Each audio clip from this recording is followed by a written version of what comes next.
Girl, put your love on me, 'cause I won't let you down. I won't let you down. I will be singing. Girl, put your love on me. I feel it all around. I feel it all around. I will be singing.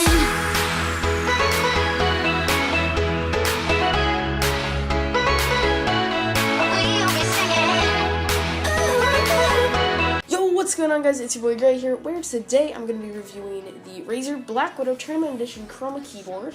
There's a link in the description where I got mine if you guys want to go check that out. So I got this keyboard for $113, which is a lot for a keyboard. And it is a mechanical switch RGB keyboard. The sound, for some people, is a deal breaker, so this is what it sounds like.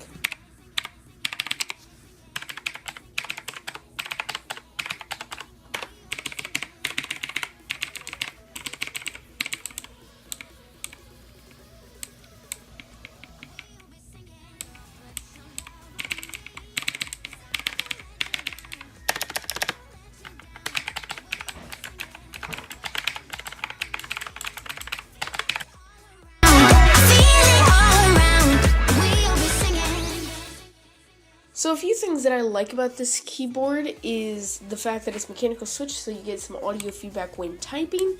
I do like its customizable colored keycaps and like the LED lights below that are RGB.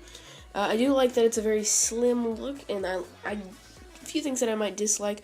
It's 10 keyless, which means there's no number pad onto the side.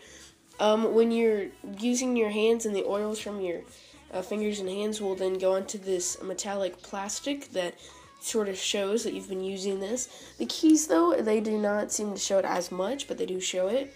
I also like that there's only one cord that comes from it, and I do like that it's braided and very easy to keep up, and it's very strong and sturdy.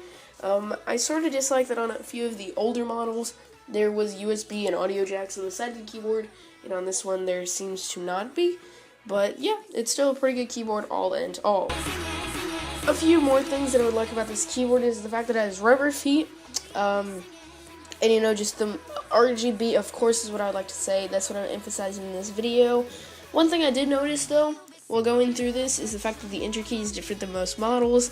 That I'd just like to point out in my model that I have bought. And I would also like to point out that there is no macro keys, but there is a function key that lets you coordinate them. And I just, of course, like the fact that there's game mode, which lets ghosting and anti-ghosting, all that work. And yeah, all in all, this is a good keyboard. I would totally recommend it. If you guys do want one, check the link. Of course, by all means, that is not the best price. So if you can find one, let me know. And yeah, so thank you all so much for watching. If you have enjoyed, leave a like, and I'll see you all in the next episode. Goodbye.